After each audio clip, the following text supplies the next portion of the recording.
Pourquoi parler de l'évolution de la famille? Parce que nous avons connu et nous sommes le résultat d'une société qui a eu une cristallisation autour du modèle familial bien particulier qui est celui de la famille nucléaire. La famille nucléaire, c'est la famille composée de papa, maman, mariés avec enfants. Dans le modèle poussé à son extrême de perfection, un fils et une fille, la famille vivant dans leur propre maison, dont ils sont propriétaires, dans une banlieue familiale. Ce modèle donc qui s'est imposé comme une forme de famille idéale, un but à atteindre comme preuve de réussite sociale, est un modèle parmi d'autres de famille finalement. Une structure parmi un nombre inimaginable de structures pouvant recevoir l'appellation de famille. Mais c'est pourtant celle qui, dans les sociétés occidentales, est posée et littéralement mise sur un piédestal. Si le modèle nucléaire familial est un modèle parmi tant d'autres de types différents de structures de famille, la question se pose de savoir comment est-ce que, et surtout pourquoi, dans les sociétés occidentales, on a fini par considérer que c'était un modèle de famille type idéal. Et est-ce que c'est un modèle de famille qui finalement fonctionne? Et par rapport à notre cours, bien sûr, quelle est la place, quel est le rôle, quelles sont les fonctions des femmes au sein de la structure familiale qu'on appelle famille nucléaire? Est-ce qu'il y avait d'autres types de structures et donc d'autres types de rôles, d'autres types de places pour les femmes au sein de d'autres types de modèles de famille? Penchons-nous sur l'évolution de la structure familiale, notamment dans le contexte états-unien, parce qu'il me semble que c'est le contexte national qui a, parmi tant d'autres, bâti le plus férocement autour de cette idée de famille nucléaire. Ce qui est intéressant avec cette cellule familiale, c'est qu'on a une approche du foyer qui est très contemporaine, qui est très récente, de cette idée que c'est la norme dans l'organisation de la famille, qui est en fait un modèle qui est non seulement très récent, mais qui n'a pas tenu, c'est-à-dire qui n'a pas réussi en tant que modèle familial, en tant que structure, bien longtemps. Si on remonte aux années 1800, on peut constater que 90% des cellules familiales correspondent à ce que Stephen Ruggles nomme des corporate families, c'est-à-dire une famille organisée autour d'un business. 3/4 sont fermiers et le reste sont à la tête de petits commerces. Ce type d'organisation repose sur des familles qui sont multigénérationnelles, même si bien sûr gardez en tête que l'espérance de vie est quand même moindre de ce que l'on a aujourd'hui, et de familles étendues. Les parents, pour qui c'est ordinaire d'avoir beaucoup d'enfants, donc 7, 8 enfants, mais aussi les oncles, tantes, les cousins, cousines, les proches par alliance, etc. Alors, attention à ne pas fétichiser ou romantiser l'idée de famille à la tête de sa ferme, dans une communauté avec un tissu social extrêmement présent, de soutien au 19e siècle. On reviendra un peu plus dans les détails, mais il y a énormément d'études qui se penchent sur qu'est-ce que l'on entendait par famille à l'époque, qu'est-ce que l'on entendait comme propriétaire, qui était propriétaire de terrain, etc. etc. Donc c'est un sujet extrêmement large et un sujet extrêmement complexe et on est obligé de passer très vite par rapport à l'évolution des familles. Mais je tenais à ouvrir cette parenthèse sur attention à ne pas simplifier, ni romantiser, ni utiliser des termes et des concepts extrêmement modernes pour tenter de décrire ou d'appréhender les réalités rurales. Pourquoi j'ai mis des guillemets?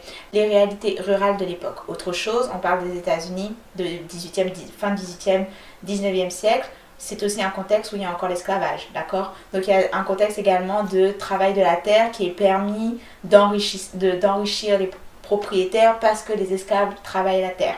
Ça aussi c'est important d'avoir en tête. Ce qui me permet également du coup de faire une digression sur le sujet de lorsque je parle de l'évolution de la famille, qui était absent de ce fameux schéma de l'évolution. Parce qu'avoir le droit de posséder une terre est réservé à certains individus, c'est-à-dire qu'elle est réservée aux individus qui sont reconnus, construits comme blancs. Donc les populations noires n'ont pas le droit d'être propriétaires de terrain, les communautés autochtones n'ont pas le droit d'être propriétaires de terrain puisque littéralement on leur arrache leurs droits à la terre. On en reviendra pour la séance autour du colonialisme, mais tout le rapport à la terre et toute l'importance de propriété est centrale pour comprendre la notion même de colonialisme. Cette cellule familiale, donc nommée Corporate Families, va avoir deux forces majeures, celle de la socialisation et celle de la résilience. Tout d'abord, soulignons la résilience. La famille étendue multigénérationnelle qui compose la Corporate Families, c'est finalement une cellule familiale qui est composée de multiples individus, ce qui signifie que le labeur et les responsabilités sont répartis plus largement. Il y a plus de gens pour partager le poids du quotidien, mais également plus de stabilité. En cas de coup dur, par exemple, il y a des personnes disponibles pour reprendre le bâton. Un parent qui tombe malade, un décès, d'autres peuvent tout de suite reprendre le rôle de caregiver ou de parent. Il y a donc un filet de sécurité plus fort que dans le cas d'une famille nucléaire où si quelque chose survient à un ou aux deux parents, c'est toute la cellule qui s'effondre ou qui est grandement ébranlée. Lilo et Stitch est un parfait exemple des difficultés du modèle de la famille nucléaire. Suite au décès de ses parents, Nanny a énormément de mal à être à la fois le soutien financier principal de la famille, puis s'occuper également de sa petite sœur. Donc toutes les responsabilités se retrouvent littéralement centrées sur les épaules d'un seul individu, ce qui est la limite principale du modèle nucléaire. Aloha. oi, aloha, oi, ike ona ona no, ikalipo.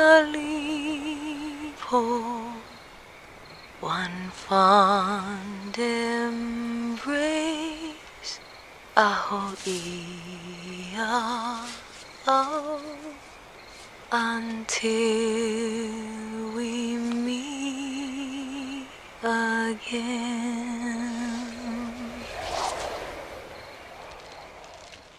Aloha Oi que Nani chante à Lilo est une chanson qui a été composée par Liliuokalani, la dernière monarque de Hawaï. C'est une chanson d'adieu qu'elle a composée envers son territoire lorsque les États-Unis ont annexé Hawaï. Pour Disney, c'est une rare scène de subtilité puisque Nani chante une chanson très forte de la culture hawaïenne qui aborde notamment le thème de la perte dans les circonstances en plus de l'imposition du système états-unien. Or, Lilo s'apprête à être arraché à Nani par un représentant de la dite institution états-unienne, pays qui, au même titre que le Canada, a une longue histoire de séparation des familles natives de leur territoire. Après, on s'entend qu'il s'agit de Disney, une entreprise états-unienne qui donc engrange de l'argent en utilisant une chanson qui a été composée par la dernière monarque d'Hawaï qui perdait son territoire face à l'annexation des États-Unis. Disney qui n'a pas hésité à ouvrir un énorme resort à Hawaï sous le thème de la culture polynésienne pour les touristes suite au succès de Moana. Donc, ne pas trop leur donner de crédit non plus. Bon, du coup, fermeture de la parenthèse. Pour revenir, force de la corporate families, vous avez également bien sûr moins de sentiments d'isolation. Parce que littéralement, vous êtes constamment entouré de vos frères, sœurs, cousins, cousines, donc vous grandissez dans un clan, hein, on parle de clan, vous vivez au sein de ce clan, vous avez toujours quelqu'un qui peut vous donner un coup de main. Également, donc, il y a cette résilience. La deuxième force importante, c'est la force de socialisation, dans le sens où les enfants sont éduqués et élevés par de multiples parents autour d'eux, d'accord? Donc l'éducation et la socialisation des plus jeunes est répartie et possible par différents adultes qui sortent au fur et à mesure de leur éducation. Il y a donc également plus de transmission. Donc la transmission, tout ce qui est transmission culturelle, transmission morale, transmission des valeurs est particulièrement importante et soudée à travers ce modèle de famille étendue et de corporate families dont parle finalement Ruggles. Donc c'est jusqu'au 1800, 1900, aux alentours de l'époque victorienne, le monde change quand même assez drastiquement, assez rapidement, et donc le réflexe de ces familles est de se renforcer autour de ce modèle de famille étendue.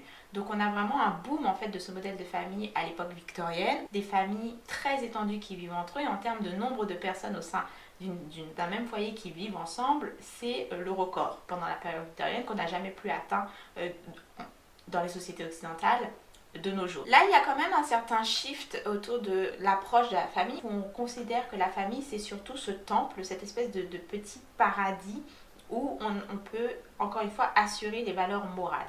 Assurer la socialisation autour d'une certaine... Donc ça va être imposé par une classe haute, une classe bourgeoise, de voir la famille comme ce temple de la moralité et des valeurs qui va devenir particulièrement important avec l'époque victorienne. D'accord ? On commence à voir le shift de l'approche de ce que représente une famille. Bien sûr, j'ai parlé des forces de cette famille étendue. On y voit également qu'il y a des faiblesses, notamment des faiblesses, des limites. Notamment, vous n'y avez aucune vie privée. Vous vivez constamment les uns sur les autres avec plusieurs générations. Donc la notion qu'un individu pourrait vouloir avoir son propre espace, c'est pas vraiment le forté de ce type de famille. Ce qui peut être vu comme quelque chose de bénéfique, le sens de stabilité, savoir quelle est sa place dans la société, savoir ce que son avenir nous réserve, peut également être perçu comme une limite, c'est-à-dire qu'on ne s'attend pas à ce que vous partiez. Donc il n'y a pas vraiment de mobilité géographique, comme j'ai dit, pas vraiment de mobilité sociale. Bien sûr, cette limite se retrouve fortement pour les conditions des femmes au sein de ces cellules familiales qui sont donc supposées rester sur place, et on ne s'attend pas à ce que des femmes puissent partir de ce modèle traditionnel pour pouvoir aller voir le monde, pour pouvoir aller chercher un autre type d'emploi ou fonder une autre famille. Donc c'est une limite. Ce qui peut être perçu comme une force est également une limite très importante, et une limite qui est d'autant plus genrée. Fin du 19e, début du 20e, arrive la période de l'industrialisation qui va sonner le déclin des familles étendues, multigénérationnelles telles que l'on vient de voir. Dans le modèle précédent, les enfants sont élevés dans l'optique de rester et occuper le rôle de leurs parents. Mais avec l'ouverture des usines vient la recherche de l'American Dream et le déplacement vers les centres urbains. Les jeunes hommes partent et posent les fondations de ce qui va devenir la famille nucléaire telle qu'on la conçoit aujourd'hui. L'idée de l'homme qui travaille et dont le salaire supporte entièrement sa famille, ce qui permet à l'épouse de rester à la maison et s'occuper des enfants. Littéralement un modèle qui ne va être possible que par la combinaison de conditions socio-économiques assez extraordinaires, mais vraiment dans le sens en dehors de la normalité. La famille nucléaire a une fenêtre de stabilité qui en fait s'avère très petite et qui ne va durer que de 1950 à 1965, c'est-à-dire une période de plein emploi, mais aussi de très bons salaires où les hommes gagnent environ 400 fois plus que leurs parents. D'autres conditions vont s'arrimer pour faire de ce modèle un but à atteindre. Il va par exemple avoir une forte pression populaire au mariage comme preuve de réussite sociale, mais aussi même preuve de bon caractère. La société juge durement les enfants hors mariage, les parents célibataires. On va beaucoup à l'église également. Il est très difficile pour une femme mariée d'avoir un emploi puisque littéralement les entreprises s'attendent à ce qu'une femme mariée démissionne pour s'occuper de ses enfants. Le modèle nucléaire que l'on pense universel, c'est un modèle bien particulier qui n'est ouvert qu'à certains individus, d'accord? Parce que c'est l'idée que l'homme est celui qui va au travail et qui gagne suffisamment pour que madame reste à la maison et s'occupe des enfants. Et ça, c'est un modèle qui est réservé aux familles blanches, d'accord? Parce qu'à ce moment-là, les hommes noirs, après la période d'esclavagisme, donc à la période de ségrégation, on ne les embauche pas. Lorsqu'on les embauche, c'est certainement pas dans des emplois où ils gagnent suffisamment pour que madame puisse rester à la maison s'occuper des enfants. Et les femmes noires ont toujours travaillé, forcément, puisqu'elles n'ont jamais eu le luxe de pouvoir rester à la maison parce que Marie pouvait travailler à l'extérieur. Donc les femmes noires ont toujours travaillé, ce qui fait que au moment où on met sur un piédestal la famille nucléaire, encore une fois, importance de l'opposition, faire la différence par rapport à qui? Par rapport aux autres communautés qui n'ont pas accès à cette famille nucléaire et qui vont donc être dépeintes comme déviantes. C'est-à-dire que vous avez même le rapport Moïnan. Alors, le rapport Moïnan, c'est quoi? C'est un rapport qui est rédigé en 1965. Il y a un rapport qui va s'intéresser à qu'est-ce qui se passe en fait pour les communautés noires, comment se fait-il qu'elles soient surreprésentées notamment dans les statistiques de pauvreté par exemple. Donc c'est un rapport qui va chercher, on va dire, à expliquer pourquoi les communautés noires subissent ce qu'elles subissent et les conclusions du rapport, ça va être de dire c'est la faute des femmes noires, globalement. Ce que va dire le rapport, c'est que les femmes noires sont incapables d'incarner le rôle féminin tel qu'elles devraient l'être, c'est-à-dire rester à la maison, s'occuper des enfants, parce qu'elles ont des emplois, donc finalement c'est elles qui ramènent l'argent à la maison, ce qui veut dire qu'elles ne laissent pas la place qui leur est due aux hommes de la communauté, elles émasculeraient leurs conjoints selon le rapport et par conséquent également leurs enfants et leurs fils, elles auraient trop d'enfants, de trop d'hommes différents, elles ne respecteraient pas la sacro-sainteté du mariage et donc tout cela ferait en sorte qu'elles vouent leur famille et par conséquent leur communauté à l'échec. Donc vous voyez comment on va utiliser le modèle parfait de la famille nucléaire qui demande tout un tas de conditions socio-économiques, politiques, pression sociale, etc. pour que cela fonctionne. Et encore, ça va fonctionner que 15 petites années pour un groupe de personnes bien particulier. Mais on va utiliser ce modèle pour dire si vous ne parvenez pas à incarner ce type de famille, finalement tout ce que vous subissez au sein de la société, tous les types de discrimination que vous rencontrez, c'est de votre faute. Parce que si vous vouliez bien incarner le modèle de famille parfait, qui ne vous est pas accessible de toute façon parce que discrimination systémique oblige, eh bien ça réglerait le problème. Vous voyez, donc l'enjeu est particulièrement complexe, mais le rapport Moïnan, vous voyez, a été rédigé en 1965. 1965, c'est à peu près la fenêtre, quasiment le début du coup de la fin de l'âge d'or de la famille nucléaire telle qu'elle est montée comme culte.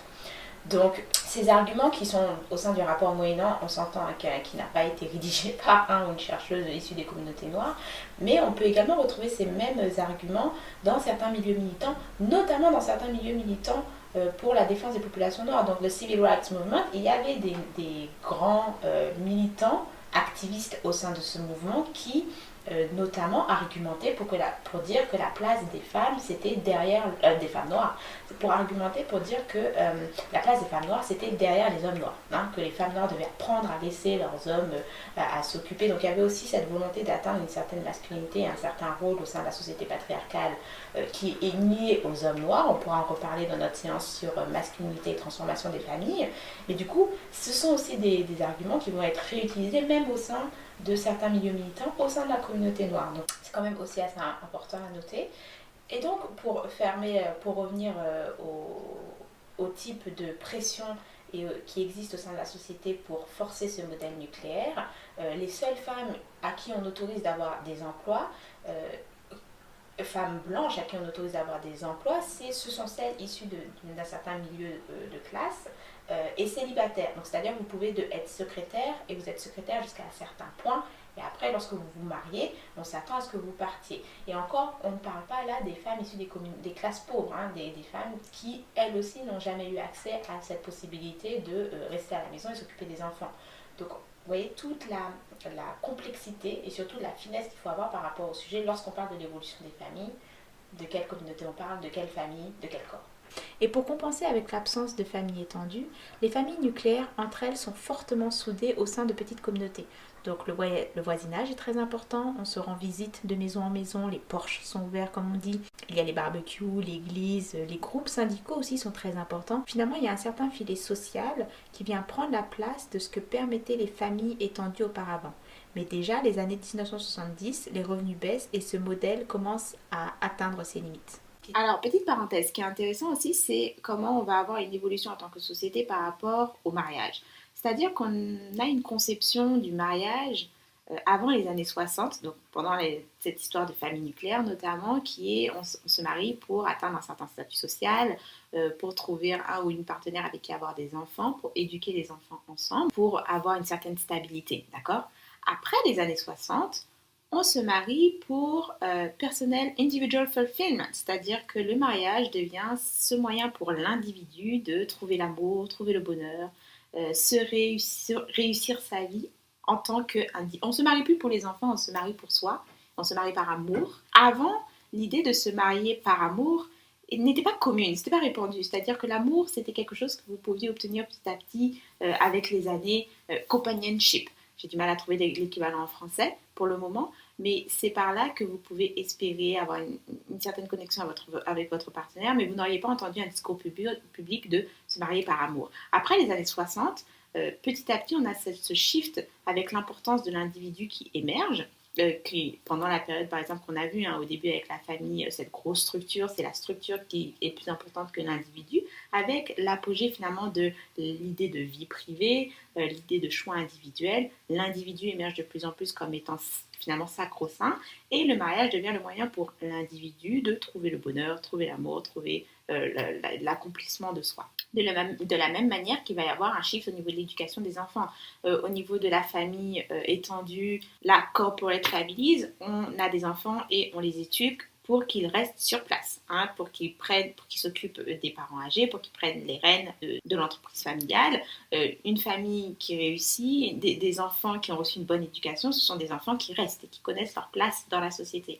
Après, avec l'apogée de la famille nucléaire, la réussite d'une bonne éducation, c'est un enfant qui s'en va. Donc un enfant qui devient suffisamment adulte pour être indépendant, quitter le nid familial, donc la fameuse expression de prendre son envol, quitter le nid familial, c'est quand même assez récent, et aller créer sa propre cellule familiale ailleurs. D'accord, il y a vraiment eu un shift énorme au niveau de qu'est-ce qui finalement fait sens pour l'éducation des enfants et qui est une marque de réussite. Et après les années 60, donc avec ce shift au niveau du mariage, on voit de plus en plus également une injonction au bonheur. D'accord, c'est une injonction sociale de réussir sa vie et vous avez certains critères bien spécifiques qui prouvent que vous avez cette réussite, donc qui est de quitter la maison de papa-maman, d'avoir conjoint-conjointe, d'avoir votre chez-soi, de vous marier, d'avoir des enfants, un bon emploi, un chien, clôture. L'injonction de la réussite individuelle. Et je vous ne choque probablement pas avec ça, on n'arrête pas de nous rabâcher les oreilles.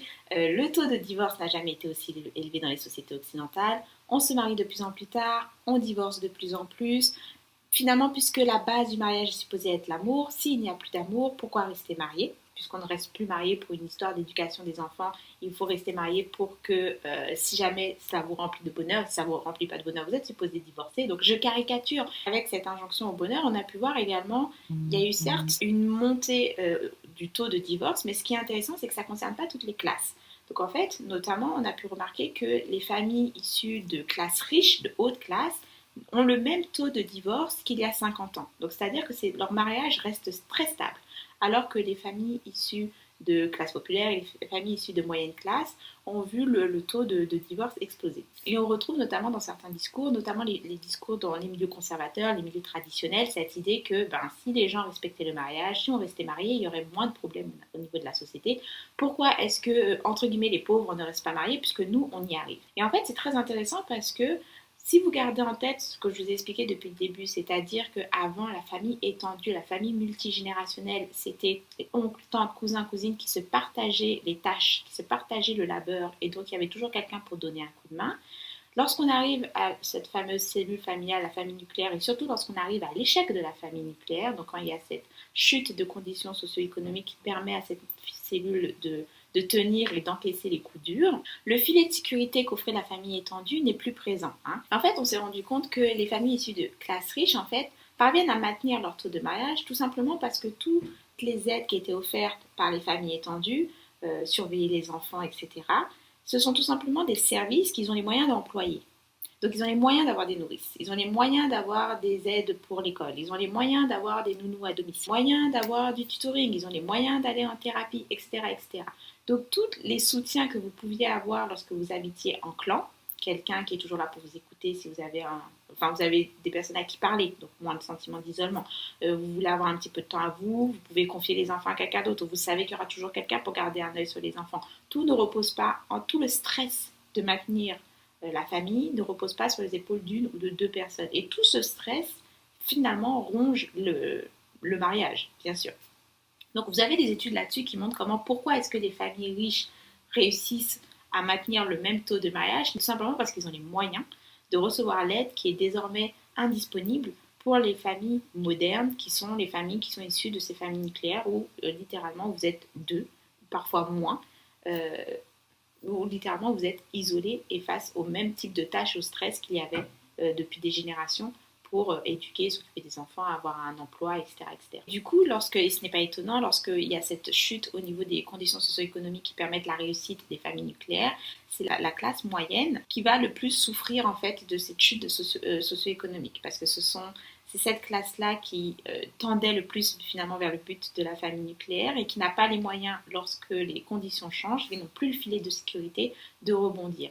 De même que ces entraides entre familles nucléaires qu'il y avait dans les petites communautés déclinent également avec l'apogée de la vie privée, la montée également du prix des terrains qui fait que vous avez de moins en moins de jardins, de moins en moins de porches aussi pour pouvoir recevoir ou se croiser. On connaît de moins en moins les voisins, les villes s'agrandissent, etc., etc. Donc il y a beaucoup de conditions qui font en sorte que c'était voué à l'échec. Pour la partie de la population qui n'a pas les moyens de maintenir un tel train de vie que suppose la famille nucléaire, de s'en sortir face aux changements drastiques de la société. Résultat, à partir de 2012, aux États-Unis, la tendance ne s'est pas inversée depuis. Bien sûr, il faudrait voir les statistiques de 2020 parce que Covid, mais à mon avis, ça n'a pas dû aider. On se rend compte qu'il y a plus d'individus avec des animaux de compagnie qui vont se déclarer famille, parce qu'encore une fois, structure familiale, ça peut être énormément de modèles. Donc il y a plus d'individus avec des animaux de compagnie qu'il n'y a d'individus avec des enfants. Parce que ça coûte cher d'avoir des enfants, parce qu'on retarde de plus en plus, parce que les conditions socio-économiques n'en ont fait que se dégrader et sont de pire en pire, etc., etc. Et également, conséquence, il y a un shift.